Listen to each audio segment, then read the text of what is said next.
இன்றைக்கு மே மாசம் முதல் நாள், லேபரருடைய நாள். யாரெல்லாம் வேலை செய்யறாங்களோ நம்ம எல்லாருமே ஆண்டவருக்காக ஊழியம் செய்கிறோம். நம்முடைய நாள் இது. சில கேள்விகளை ஆண்டவர் நம்மள கேட்கிறாரு. ஒண்ணுக்கும் நம்ம பதில் சொல்லிதான் ஆகணும்.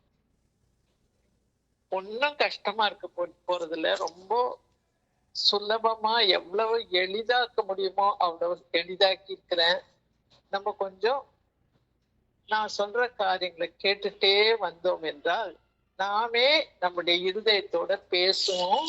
கொஞ்ச நேரத்தை நம்ம விரயம் பண்ணிடாம பார்த்து கொள்ளணும். இப்போ இந்த சீட்ஸ் ஆஃப் ரிவைவல்ல 94வது சங்கீதத்திலிருந்து சொல்லப்பட்டிருக்குது. நம்மை சிட்சித்து வேதத்தின் மூலமாக நம்மோடு பேசி நம்மை ஸ்திரப்படுத்துகிற கர்த்தருக்கு ஸ்தோத்திரம்.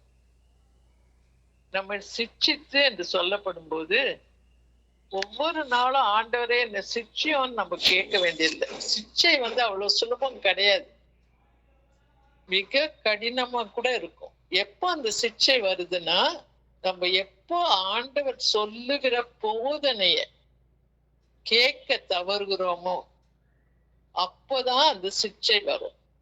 அதனால சிட்சை இல்லாம ஆண்டவரே நீ சொல்றதை நான் புரிந்து கொண்டு உமக்கு பிரியமானதை செய்ய எனக்கு போதியும் ஆண்டவரே என்று கேட்பவர்களாக நம்ம காணப்பட்டோம் என்றால் அது நமக்கு பிரயோஜனமா இருக்கும்.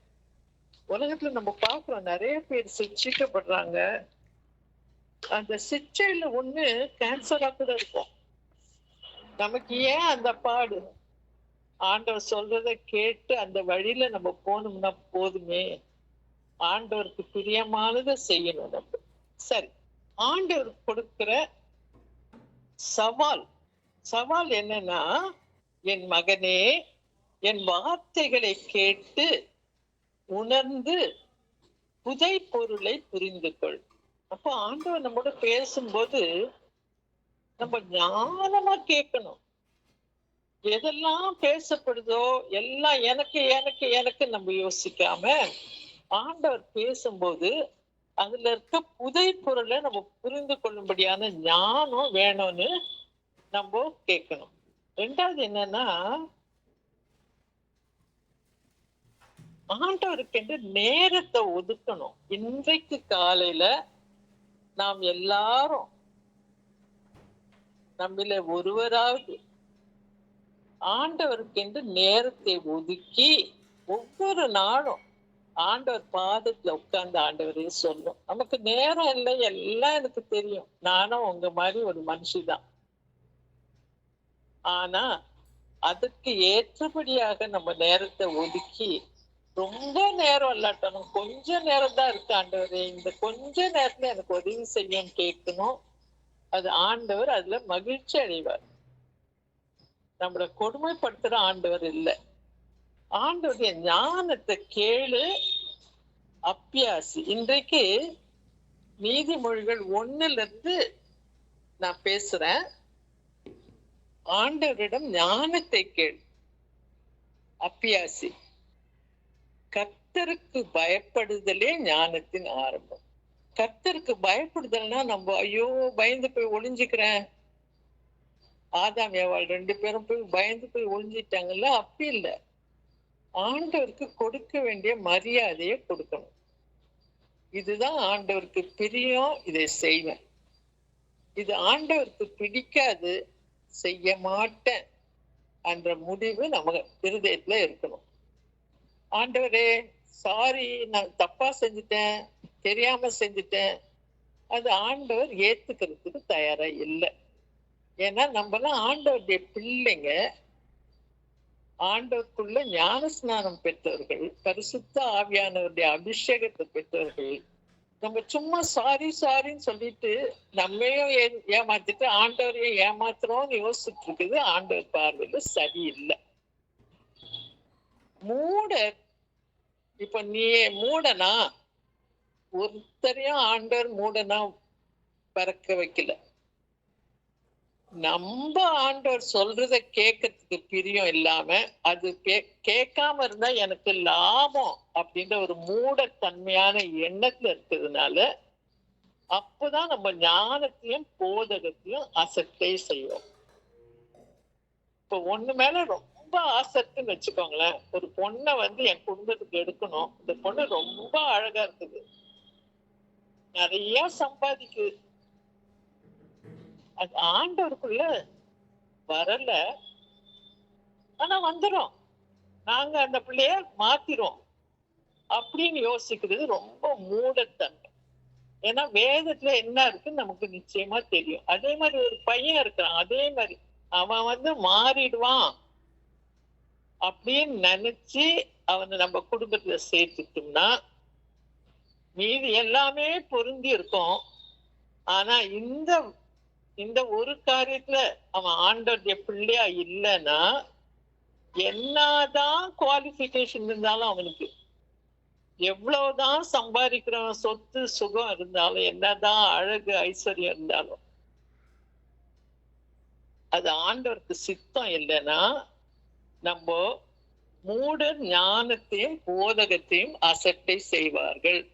அசட்டை செய்து நம்ம ஒத்துக்கொண்டோம் என்றால் நம்ம ஒருவேளை சொல்லலாம், நான் என்ன பண்றது ஆண்டவரே, மாப்பிள்ளக்க வீட்டுக்காரர் இல்லாட்ட பொண்ணுக்காரர் கட்டாயம் வேணும், உங்க பிள்ளைதான் வேணும்னு கேட்டாங்க, அதனால்தான் நான் ஒத்துக்கிட்டேன்.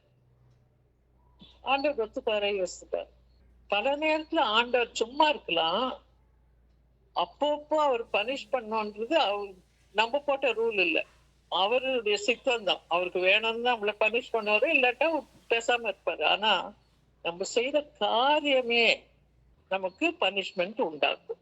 ஞானம் வெளியே நின்று கூப்பிட்டு கொண்டிருக்கு. ஞானம் நீ கூப்பிட்டாம உள்ள வராது. ஆண்டவர் சொல்றாரு இல்லையா, வாசலண்டே நின்று நான் ஒண்ணு கதவை தட்டிட்டு இருக்கேன், நீ கதவை திறந்தினா உள்ள வருவேன். அவரேதான் ஞானம். அதனால ஆண்டவர் எனக்கு சொல்லல நீ சொன்னா ஒரு காரியம், ஒருவேளை நீ கதவை திறக்கல, உன்னுடைய மனசுல இருக்க வாஞ்சைகள் எண்ணங்கள் எல்லாமே ஆண்டவர் பேசுறத கேட்கறதுக்கு தயாரா இல்ல. அப்படி இருந்துச்சுன்னா ஞானம் எப்படி உள்ள வரும்? மகனே, உன் தகப்பன் புத்தியையும் தாயின் போதகத்தையும் தள்ளி விடாது. இந்த உலகத்துல நம்ம இருக்கிற வரைக்கும் நம்முடைய அப்பா அம்மா ஆண்டவரை தொழுது கொள்பவர்களாக இல்லாட்டா கூட அவங்களுக்கு உன் மேல இருக்கிற அன்பு வேற யாருக்கும் கிடையாது. உன்னை பெற்றவங்க உன்னுடைய தகப்பனும் தாயும் தான். அவங்கள அசட்டை பண்றதுக்கு மட்டும் நீ தயாராகாத. அவங்க சொல்ற காரியம் ஆண்டவருடைய பேலன்ஸ்ல வச்சு பாரு. அவங்க சொல்ற இந்த காரியம் ஆண்டவருக்கு பிடிக்குமா பிடிக்காத, எது ஆண்டவருக்கு விரோதமா இல்லையோ அதை எல்லாத்தையும் நீ கீழ்ப்படுறதுதான் ஆண்டவருடைய சித்தம். என் மகனே, பாவிகள் உனக்கு நயம் காட்டினால் நீ சம்மதியாதே. அது ரொம்ப இம்பார்ட்டன்ட்.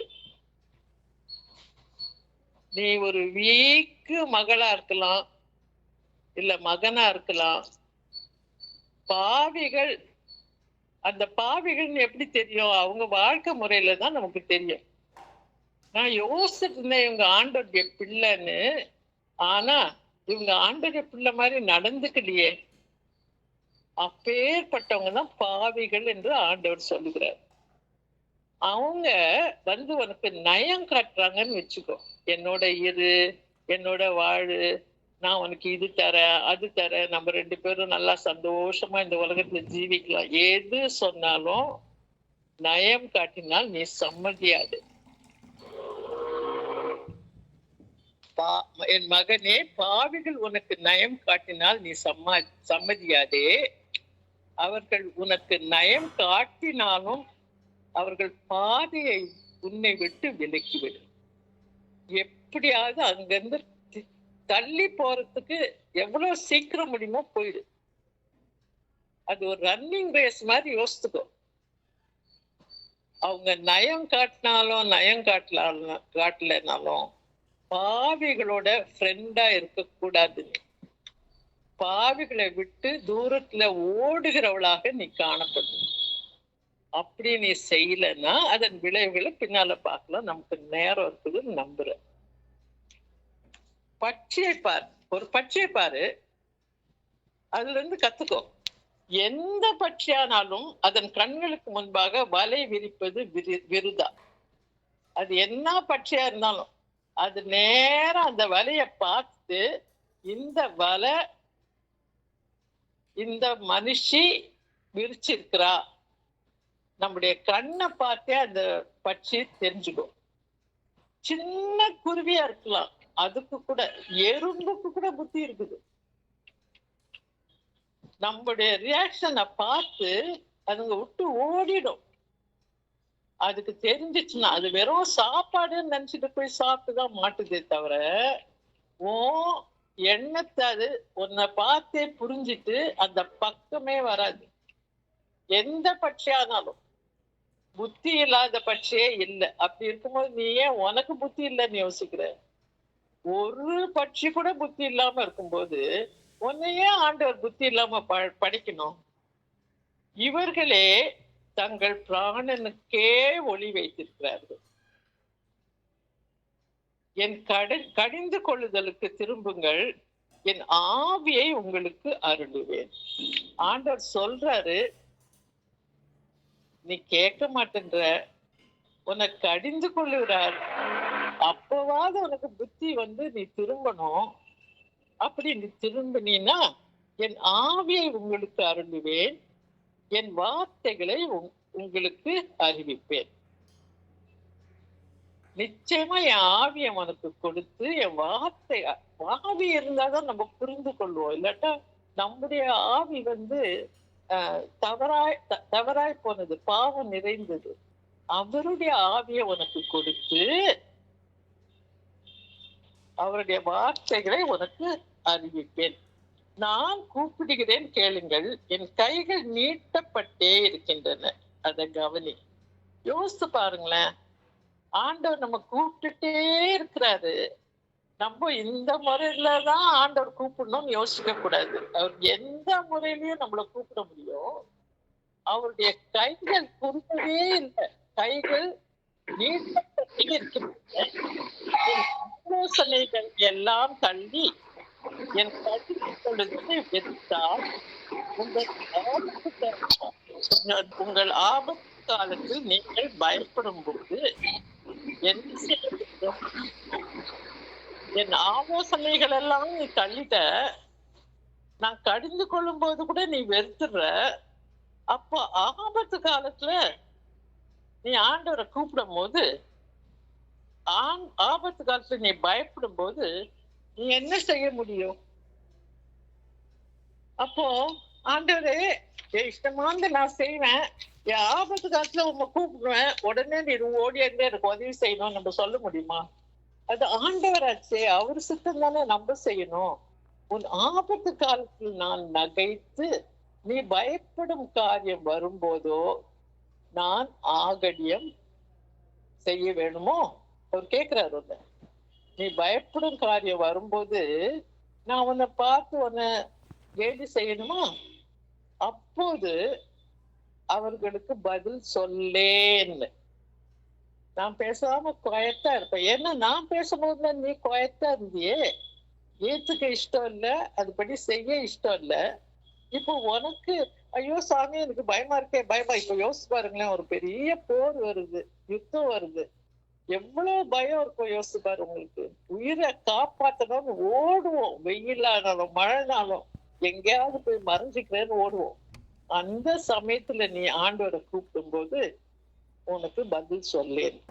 அதிகாலையில் என்னை தேடுவார்கள், என்னை காண மாட்டார்கள். நீ தினமும் அதிகாலையில நீ தேடி கொண்டு இருக்கிறவளா இருந்தீனா, திடீர்னு ஒரு அதிகாலையில தேடுறவங்க நீ பதில் சொல்லுவீர் அப்படின்னு அவங்க போய் யாருமே போய் ஆண்டவர்கிட்ட சொல்ல முடியாது. நீ தானே ஆண்டவரை சொன்னேன், அதிகாலையில தேடுறவங்க எல்லாம் என்னை கண்டடிவார்கள், அப்படி சொல்ல முடியாது. ஏன்னா நீ ஒழுங்கா அதிகாலையில செய்யல. நீ வந்து ஆண்டவர் ஏமாத்தணும்னு நினைக்கிற. ஆண்டவர் அப்படி ஏமாத்துறவர் இல்ல, அத மறந்து போகாது. அவர்கள் அறிவை வெறுத்தார்கள், கர்த்தருக்கு பயப்படுதலை தெரிந்து கொள்ளாமல் போனார்கள். நான் கடிந்து இப்போ அவங்க சொன்னதை கேட்கல, நான் சொன்னத. அப்ப அவங்களை நான் கடிந்து கொண்ட போதெல்லாம் அதை அசட்டை செய்தார்கள். நம்ம எத்தனை தடவை பண்ணி இருக்கிறோம். அதை பழக்கமா வைக்காதீங்க, என்னையில இருந்து விட்டுடலாம். அவர் பேசும்போது காது கொடுத்து கேளு, நஷ்டம் நமக்குதான். ஆகையால் அவர்கள் தங்கள் வழியின் பலனை புசிப்பார்கள். இந்த ஒரு வார்த்தையை நல்லா மனசுல வச்சுக்கலாம். நம்ம ஆண்டவர் சொல்லும் போது நம்ம கேட்கல, அதை மீறி வேற என்னமோ செய்யற, அவர் சொன்ன வார்த்தைக்கு கீழ்ப்படியல அப்படின்னா நம்முடைய வழியின் பலனை தான் புசிப்போம்.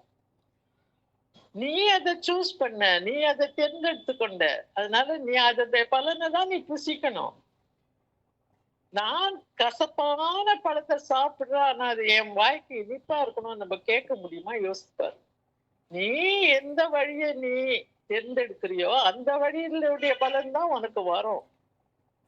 தங்கள் யோசனைகளால் திருப்தி ஆவார்கள். அவங்களுடைய யோசனை எல்லாம் இருக்குதே, அதுதான் அவங்கள திருப்தி பண்ணும். அந்த யோசனை கெட்டதா இருந்துச்சுன்னா அவங்களுக்கு என்ன திருப்தி வரும்? பேதைகளின் மாறுபாடும் மூடரின் நிர்விசாரமும். ஒண்ணு சொல்றேன், நான் பேதை, எனக்கு எதுவுமே தெரியாது, நான் ரொம்ப இன்னசென்ட். இன்னொன்னு என்ன, எனக்கு ஆண்டவர் மூளையே கொடுக்கல, அதனால நான் நிர்விசாரமா இருப்பேன் அப்படின்னு நீ சொன்னீன்னா அதுவே அவர்களை அழித்து கொள்ளும். நீ இப்படி சொல்றியே, அது பொய், மாய்மாலம். அதை நீ நம்புறியே, நீ என்ன தப்பான காரியத்தை நம்பினா அதுதான் நான் அழித்து கொள்ளும். எனக்கு செவி கொடுக்கிறவன் எவனோ அவன் விக்கினமின்றி வாசம் செய்து ஆபத்துக்கு பயப்படாமல் அமைதியா இருப்பான். நீ ஆண்டவருக்கு கீழ்ப்படிந்து கொண்டே வா, ஆண்டவருடைய பிள்ளையாவே இரு. அந்த பயங்கரமான யுத்தம் சொன்னே, அந்த யுத்தத்தின் நடுவுல கூட நீ தைரியத்தை இழக்க மாட்ட. ஆண்டவர் மேல விசுவாசித்து அவர் என்ன சொல்றாரோ, அவரு வழி வச்சிருக்காரு. என்ன வழி வச்சிருக்காரோ நமக்கு தெரியாது, அது சொல்லுவார். இத்தனை நாள் நான் உனக்கு கீழ்ப்படிந்து வந்திருக்கிறேனே ஆண்டவரே, இப்பவும் நான் கீழ்ப்படுகிறேன், நீ சொல்ல நான் கேட்கிறேன்னு சொல்ற நிலைமையில நம்ம காணப்படணும். அப்போ சாரின்னு சொன்னோம்னா என்ன பிரயோஜனம் யோசித்து பாருங்க. அவர் என் நியாயாதிபதி, நான் வெறும் கையோடே அவர் சமூகத்தில் நிற்க போகிறேனா? அவர் என்னுடைய நியாயாதிபதி, அவர் கையில நான் கட்டாயம் போய் அவருக்கு முன்னால நின்னுதான் ஆகணும். நியாயாதிபதிக்கு முன்னால நின்னுதான் ஆகணும். அப்ப வெறும் கையோட போறேன்னா, 2 கொரிந்தியர் 6:2 என்ன சொல்லப்பட்டிருக்குன்னா, அனுக்கிரக காலத்தில் உனக்கு செவி கொடுத்து ரட்சணிய நாளில் உன்னை சேர்த்து கொண்டேன்.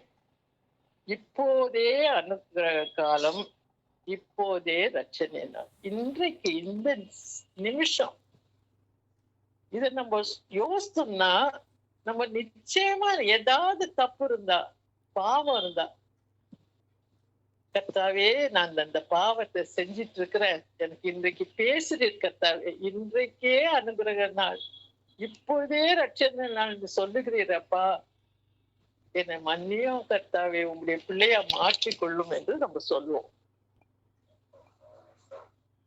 நான் பாவத்திற்கு உடன்பட்டால் அந்த பாம்பு என்னையே தீண்டி அழிக்கும். பாவம்ன்றது ஒரு பாம்பு, அதுல விஷம் இருக்குது. அந்த பாவத்தை நான் வளர்த்துட்டு இருந்தேன்னா திடீர்னு ஒரு நாள் அது என்னையே தீண்டி அழித்துவிடும். சரி, இப்போ இஸ்ரவேலர் தவறான போதகங்களுக்கு செவி கொடுத்தனர். இந்த முறை சாக்கு போக்கு சொல்லி தப்பித்துக் கொள்ள வழி இல்லை. பல தவறான போதகங்களுக்கு செவி கொடுத்துட்டே வராங்க. இப்ப நான் சாக்கு போக்கு சொல்லி ஆண்டவர்கிட்ட தப்பிச்சுக்க முடியாது. ஆண்டவர் சாதாரண ஆளு இல்ல. பல நாள் திருடன் ஒரு நாள் அகப்படுவான். எண்ணாகமத்துல சொல்லி இருக்குது, நீ 10 தடவை என்கிட்ட முறுமுறுத்த எனக்கு விரோதமா செஞ்ச, இந்த முறை நான் ஒண்ணு விட போறது இல்லைன்னு. அது ஆண்டவருடைய சித்தம், அவருடைய கிருபை தான் நம்மள தாங்குது. நீ 10 தடவை தப்பு செஞ்சு தப்பிச்சுட்டேன்னா, இப்ப 11வது தடவை கட்டாயம் ஒரு மன்னிக்கணும்னு நம்ம எப்படி சொல்ல முடியும் ஆண்டவர்கிட்ட? மீதி எல்லாம் மத்தியானம் 5 மணிக்கு பார்க்கலாம். இப்ப நம்ம ஆண்டவர் கேட்கிறது என்னன்னா, நமக்கு ஒரு சேலஞ்ச் கொடுக்குறாரு. ஒரு சவால். ஆண்டவருக்கு நேரத்தை கொடுக்குறியா? ஆண்டவர் சொல்றத இன்றைக்கு கீழ்ப்படிய தயாரா இருக்கிறியா? ஒருவேளை தயாரா இருப்ப, ஆனா நேரத்தை கொடுக்கலன்னா, ஆண்டவரே இந்த மன்னி ஆண்டவரே, இனிமேலு நானு எப்படியாவது நான் ஒரு சாக்ரிஃபைஸ் பண்ணி ஆகணும். கர்த்தாவே, நான் எப்படியாவது என்னுடைய நேரத்தை விரயமாக்காம என் நேரத்தை உமக்கு கொஞ்சமாவது கொடுக்குற கர்த்தாவே, நீர் பேசும் கர்த்தாவே. அவரு நம்ம கிளியரா நம்ம குவைட்டா ஆண்டவருக்கு முன்னால அமைதலா இருந்தாதான் பேசுவார். நம்ம அவசர அவசரமா போய் இது செய்யற அது செய்யற இதை கொஞ்சம் கேட்கிற அது இறக்குற அப்படின்னு நம்ம யோசிச்சுட்டு இருந்தோம்னா ஆண்டவர் நம்மளோட பேச முடியாது. ஏன்னா நம்ம மனசெல்லாம் நம்ம வேலையில இருக்குது. அதனால அதிகாலையில கொஞ்ச நேரத்தை ஆண்டவருக்கு முன்னால செலவு பண்ணி நம்ம மனசை வச்சு ஆண்டவரோட பேசி அவர் பேசும்போது நம்ம கேட்கிறவங்களா இருக்கணும். இன்றைக்கு நம்ம கேட்ட வார்த்தைகளை ஆண்டவர் நமக்கு ஆசீர்வதித்து கொடுப்பார்.